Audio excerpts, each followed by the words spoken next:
Hello दोस्तों, क्या हाल है। मैं आपके साथ आपका दोस्त मनीष चौधरी आपका अपने चैनल विधि गुरु में स्वागत करता हूं। और आज हम शुरू करने जा रहे हैं लिमिटेशन एक्ट 1963।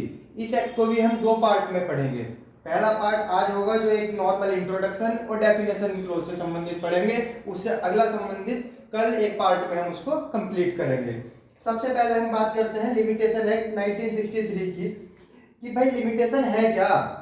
लिमिटेशन क्या होता है, ये एक्ट क्या है। एक ऐसी विधि है, एक ऐसी विधि विधि जो एक निश्चित सीमा, निश्चित समय सीमा निर्धारित करती है।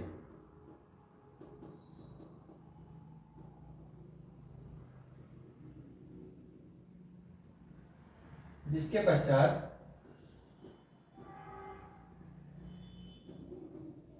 कोई वाद,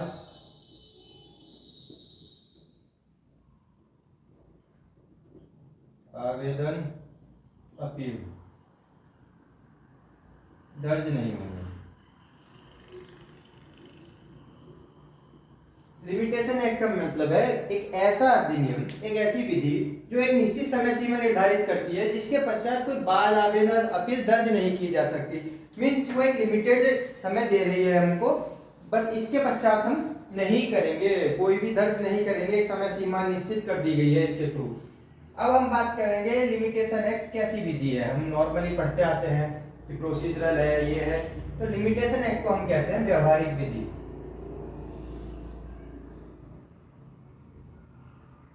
लिमिटेशन एक्ट व्यवहारिक विधि है, एजुकेटिव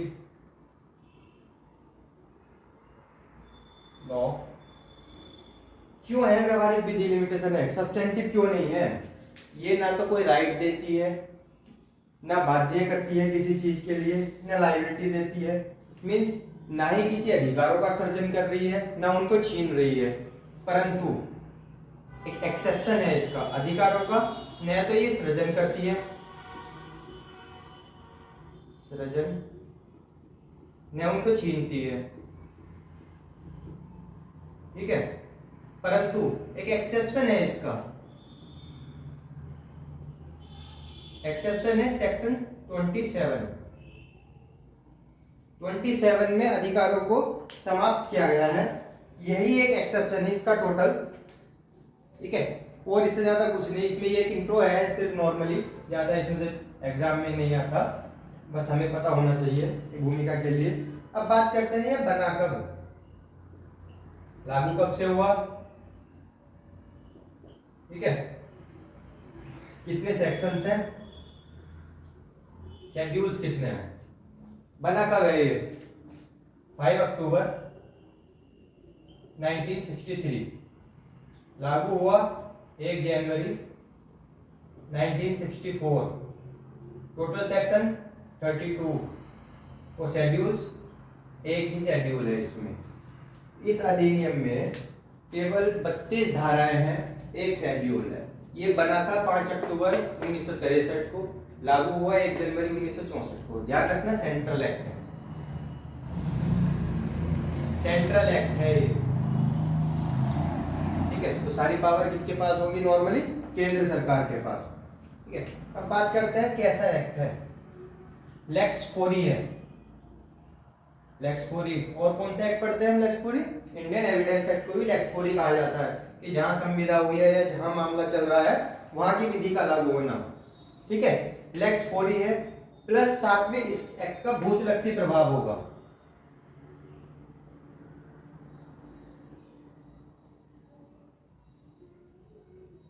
रेट्रोस्पेक्टिव इफेक्ट होगा इस एक्ट का। ये लेक्स फोरी है, प्लस साथ में भूतलक्षी प्रभाव होगा। इसमें से क्वेश्चन आ जाते हैं, इसलिए इस पॉइंट को ध्यान रखने की आवश्यकता है। ठीक है, अब इसको हम जब पढ़ेंगे, अब हम सबसे पहले एक नॉर्मल चार्ट बांट देते हैं। इसमें पार्ट है, यहीं पे लिख लेते हैं 5 पार्ट्स हैं। 5 पार्ट्स में 32 सेक्शनों को डिवाइड किया गया है। तो अब हम यहाँ से पढ़ लेते हैं लिमिटेशन एक्ट कैसे हमें पढ़ना है। ये नॉर्मली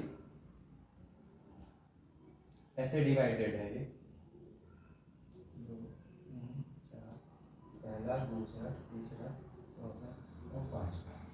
देखो पहला प्रारंभिक, दूसरा हो जाएगा मिसलेनियस,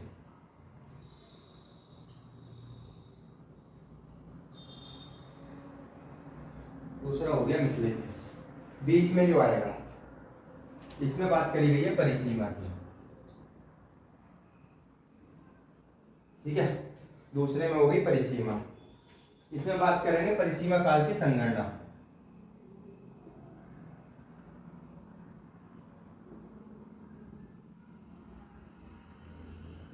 परिसीमा काल की संगणना, ठीक है। और इसमें बात करेंगे स्वामित्व का अर्जन।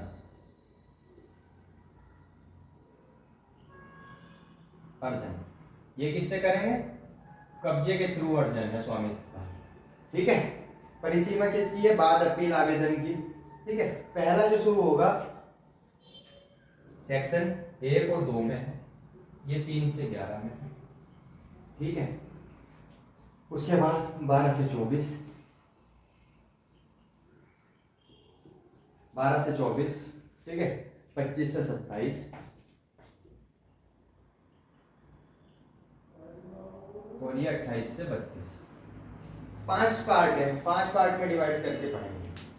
आज हम नॉर्मली पहला पार्ट करेंगे क्योंकि दूसरा जो सेक्शन है उसमें डेफिनेशन दी गई है, थोड़ा सा लंबा हो जाता है। उसके बाद 4 पार्ट हम अगली वीडियो में समाप्त कर देंगे। आइए शुरू करते हैं फिर। अब बात करेंगे पहले सेक्शन की, प्रारंभिक। जो हम पहला पार्ट पढ़ेंगे प्रारंभिक का, तो उसमें पहला सेक्शन हम स्टार्ट करते हैं। पहला सेक्शन हमारा एक है, सेक्शन 1। 3 चीज पूछता है, शॉर्ट टाइटल, इन्फोर्समेंट और एक्सटेंड। 3 पॉइंट है हमारे पास इसमें। Short title, limitation act 1963। Enforcement कब से है इसका? एनफोर्समेंट डेट हम पढ़ चुके हैं, 1/8/1964, ठीक है। अब बात करेंगे एक्सटेंड की। एक्सटेंड कहाँ तक करेगा? ये कहाँ एक्सटेंड करना चाहिए भाई? इन्होंने कहा ये पहले जो था इसका एक्सेप्ट जम्मू कश्मीर था, इंडिया ऑल इंडिया में था, except Jammu Kashmir. But after Jammu Kashmir पुनर्विकास अधिनियम 2019 के बाद 31 अक्टूबर 2019 के पश्चात से ये जम्मू कश्मीर पे भी लागू है। मीन्स अब हम क्या लिखेंगे? Whole of India. एक्सटेंड इसका क्या हो गया अगर क्वेश्चन आता है? Whole of India. इसमें मैं आपको एक पॉइंट बता देता हूँ कि ये लागू किस पे होता है, ठीक है। नॉर्मली इससे हटके आप लिख लीजिएगा कि इंडियन लिमिटेशन एक्ट 1963 सिर्फ जुडिशियल न्यायिक कार्यवाही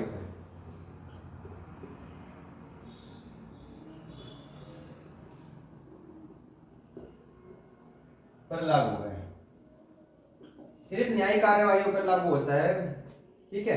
ये और किसी पे लागू नहीं होता। इसमें आप केस पहला जो पुराना फेमस लैंडमार्क केस है सुशीला देवी बनाम रामप्रसाद, आप लिख सकते हैं सुशीला देवी बनाम रामप्रसाद।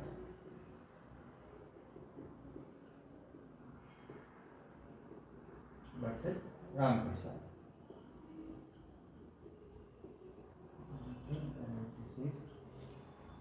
ठीक है। 1976 का ये केस है।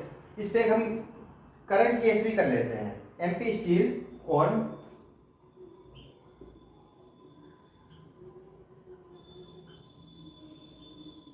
Versus CCE 2015। इसमें भी यही बात की है क्योंकि ये करंट केस है, पूछ लेता है छत्तीसगढ़ केस लॉ पे ध्यान दे देता है, ठीक है। तो ये ध्यान रखना कि MP steel Corp versus CCE, ये इसका बताया गया है। इसी के साथ हम जब पढ़ लिया है इसका एक्सटेंड कहाँ होगा, लागू कब से होगा, तो क्यों ना इसके साथ ही हम ये भी पढ़ें कि ये किन पे लागू नहीं होगा। हम यहाँ ही कवर करके चलेंगे इसको, लागू कहाँ नहीं होगा। लागू होना तो पढ़ लिया। 29 में सेविंग की लॉज है, सेविंग की गई, तो यहाँ 3 तरह की सेविंग्स हैं 29 में। तीन तरह की सेविंग्स बताई गई है। ठीक है, इन्होंने बताया है कि भाई कहाँ लागू नहीं होगा। सबसे पहले तो कॉन्ट्रैक्ट एक्ट का जो सेक्शन 25 है ना, उसे इफेक्ट नहीं करेगा, उस पर लागू नहीं होगा। दूसरा इन्होंने बताया स्पेशल एक्ट और लोकल एक्ट। और अंत में सबसे लास्ट में बताया गया है कि जो इस एक्ट का सेक्शन 25, सेक्शन 26 और सेक्शन 2 में ईजमेंट की डेफिनेशन दी गई है,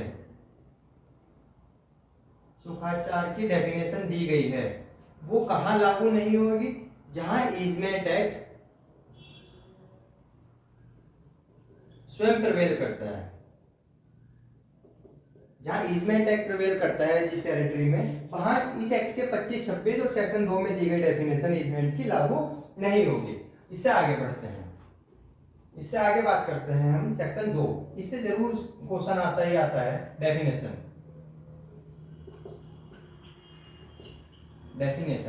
सबसे पहली डेफिनेशन है ए, आवेदन। आवेदन, आवेदक, एप्लीकेंट। इसे तीन पार्ट में हम डिवाइड करते हैं, एक एक लाइन में पढ़ेंगे। आवेदक में कौन हो गया? अर्जीदार, अर्जीदार जिससे हक मिला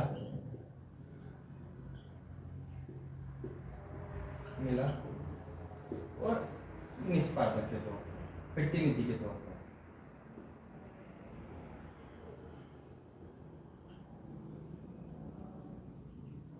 तीन पॉइंट हम सिंपल बांट रहे हैं इसे।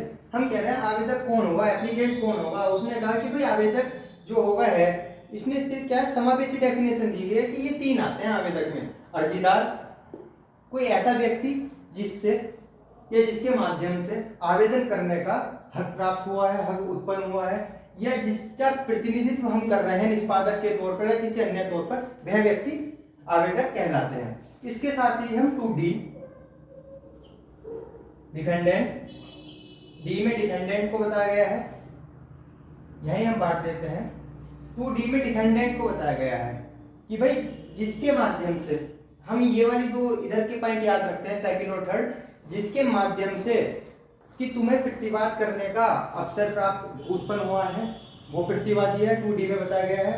या जिस व्यक्ति का आप प्रतिनिधित्व कर रहे हो, उस वह प्रतिवादी उसमें खुद सम्मिलित हो जाएगा। 2 पॉइंट 2D में हो गए। 2I में बताया गया है वादी। वादी क्या है? जिसके माध्यम से आपको अधिकार उत्पन्न हुआ है बात करने का, या जिसका आप प्रतिनिधित्व कर रहे हो, उस वो है वादी के तौर पर है।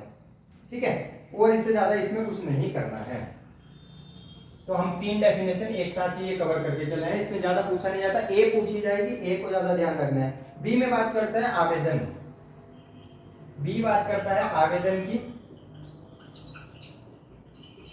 आवेदन में इन्होंने कहा है भाई आवेदन में अर्जी सम्मिलित है, ज्यादा मेन नहीं है, बस एक लाइन याद रखनी है, आवेदन में अर्जी सम्मिलित होती है।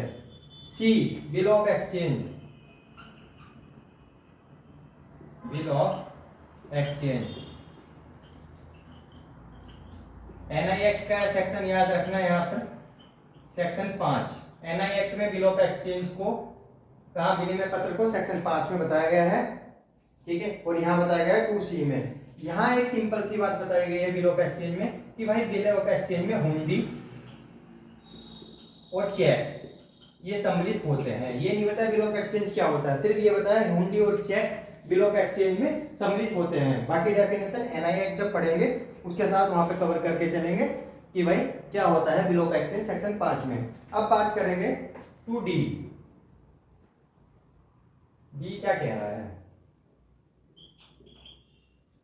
2D bond. 2D बात कर रहा है बॉन्ड की, ठीक है, बंध पत्र की। तो कह रहा है कि भाई बॉन्ड क्या है? एक लिखित है जिसके माध्यम से एक व्यक्ति अन्य को धन देने के लिए स्वयं को बाध्य करता है इस शर्त पर कि कोई घटना घटेगी या नहीं घटेगी। मीन्स अगर मैं कहता हूँ आज शाम को 8 बजे से पूर्व बरसात होगी तो मैं आपको 100 रुपए दूंगा। ठीक है, ये क्या हो गया, मैंने क्या किया, ये घटना घटेगी, अगर 8 बजे से पूर्व बरसात हो गई तो मैं आपको 100 रुपए दूंगा। अगर घटना घट जाती है तो मैंने क्या कर रखा है, स्वयं को बाध्य कर रखा है, वो बॉन्ड कहलाता है। बस सिर्फ सिंपल सी डेफिनेशन है, ऐसे ही याद रखनी है, ज्यादा इसमें पूछना नहीं है क्योंकि कोई फायदा नहीं है एग्जाम वेस्ट, हम पॉइंट टू पॉइंट पढ़ते चलेंगे। ये हम कर चुके हैं, अब बात करेंगे two F. Two F easement. Easement क्या है, एक राइट है, सबसे पहले तो ध्यान रखना ईजमेंट एक राइट है जो कॉन्ट्रैक्ट से उत्पन्न नहीं हुआ है।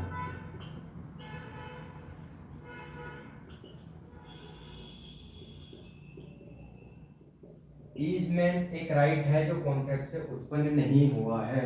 अब कैसा राइट है, राइट ये है कि एक व्यक्ति अन्य की एक ईजमेंट एक ऐसा राइट है जो कॉन्ट्रैक्ट से उत्पन्न नहीं हुआ है।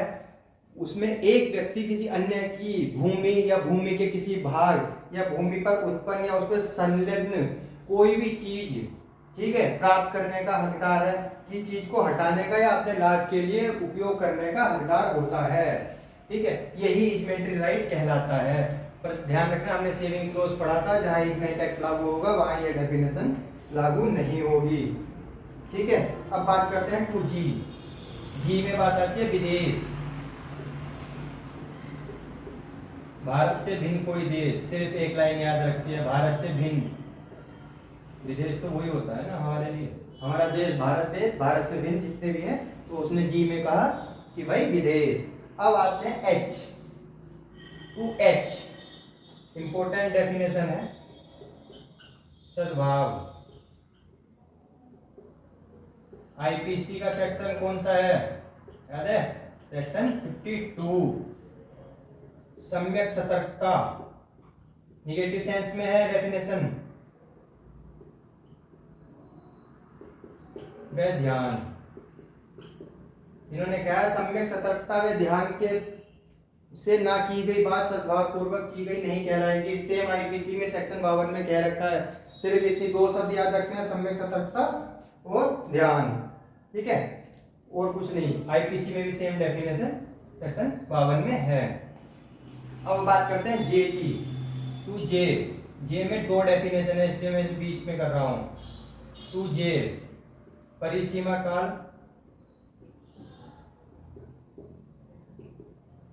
और विहित काल। जे में दो चीज बताई गई हैं, परिसीमा काल और विहित काल। परिसीमा काल क्या है, सिर्फ एक चीज याद रखनी है कि अनुसूची द्वारा विहित काल ही परिसीमा काल कहलाता है। और विहित काल क्या होता है, इस एक्ट के अनुसार उपबंध, इस अधिनियम के उपबंधों के अनुसार संगणित परिसीमा काल, इस एक्ट के उपबंध इसमें से फंस जाते हैं। इस एक्ट के अकॉर्डिंग संगणित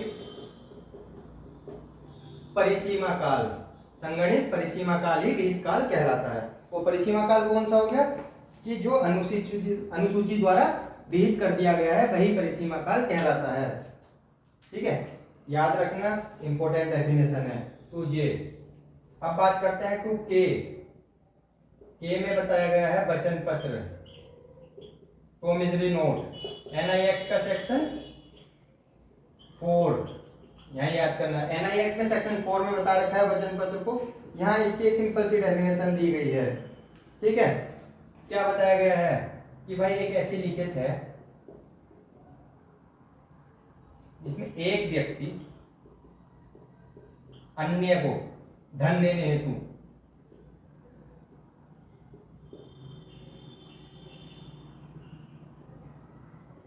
धन कैसा होना चाहिए, एक निश्चित धनराशि, एक व्यक्ति किसी अन्य व्यक्ति को एक निश्चित धनराशि, ठीक है, परिसीमित समय पर, उसके पश्चात मांग पर या दर्शन पर देने हेतु स्वयं को एब्सोल्युटली बाउंड करता है, तो वो कहलाता है, वो लिखत क्या कहलाता है, वचन पत्र कहलाता है। ठीक है, ज्यादा कुछ याद नहीं रखना है इसमें नंबर और बस ये डेफिनेशन, बाकी एनआई एक्ट में इसकी डेफिनेशन हम पढ़ेंगे। उसके बाद आते हैं एल में। एल में हम बात करेंगे बाद, सूट। बाद क्या है? सूट। निगेटिव डेफिनेशन दे रखी है, बाद में क्या सम्मिलित नहीं है ये बता रखा है। तो यहाँ दो चीजें बता रखी है, याद रखना है, अपील और आवेदन बाद में सम्मिलित नहीं है, बाकी और कुछ नहीं हमें इसमें याद रखना है। एम, एम में बताया गया है टॉर्ट, टॉर्ट। 2M में बताया गया है टॉर्ट। टॉर्ट क्या है? सबसे पहले याद रखना, एक सिविल रॉन्ग, सिविल रॉन्ग